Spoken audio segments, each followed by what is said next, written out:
399. Yeah, I'm bringing in a critical chihuahua, was hit by a car. Looks like he's got a badly fractured pelvis. His back legs are splayed, and I'll be there in about 10. 10-4, why don't you bring the chihuahua right into x-ray?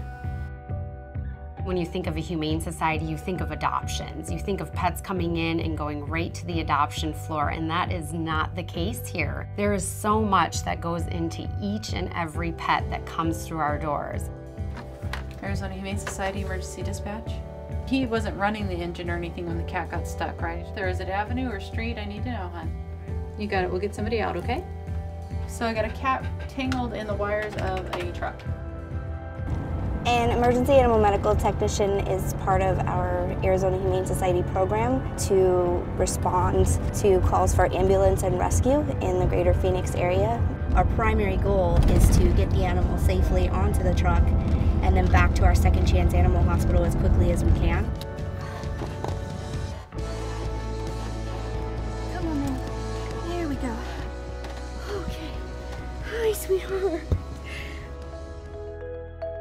Last year, we took in more than 31,000 homeless animals, and we were able to save an additional 8,000 lives, which is just an amazing statistic. It's unprecedented in our history, and we're taking on more difficult cases every day. Second Chance is a division of the Arizona Humane Society that takes care of all the injured and sick stray animals brought to our facility. We do everything from very advanced surgeries such as heart surgeries to orthopedic procedures to everyday little lacerations and wounds. I've worked in Second Chance Animal Hospital for the past 8 years and would really not want to work anyplace else because this facility allows us to do the absolute utmost for animals that need us the most. The volume of animals that we treat and that come in looking like this and go out the door happy, healthy animals is just amazing, and it really warms your heart to be able to be part of that on a day-to-day basis. This is Max. He's one of the lucky dogs that came to us as a very young puppy with a birth defect that prevented him from effectively being able to swallow any sort of solid food. So he was just wasting away after he was weaned off his mom. He was only 6 pounds when he came in, and we were able to go ahead and do the heart surgery that he needed to allow him to swallow solid food, and he simply hasn't looked back in life. This is the best thank you we can get. Yes, it is. Some of the things are heartbreaking that come in here. I mean, they break your heart to the point where you're in here, you see it happen, and you can't stop thinking about it at night.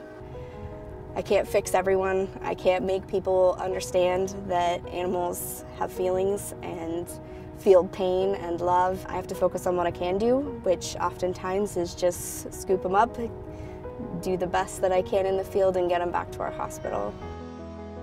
Donations are more critical now than ever because the more in-depth and the higher quality of care we provide, the costs increase exponentially. From vaccinations to medications to the trucks that we drive in the streets, every piece of equipment is made possible by donation. And so every life that we save is basically saved by one of our donors.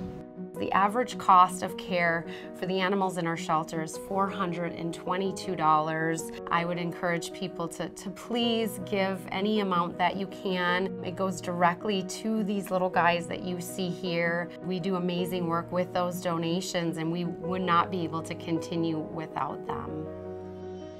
I've seen firsthand what the Arizona Humane Society can do, both for the animal and for the people in their lives. So my heart, my soul, my love goes out to the Arizona Humane Society and the donors, the volunteers who really pour their love and compassion into the animals.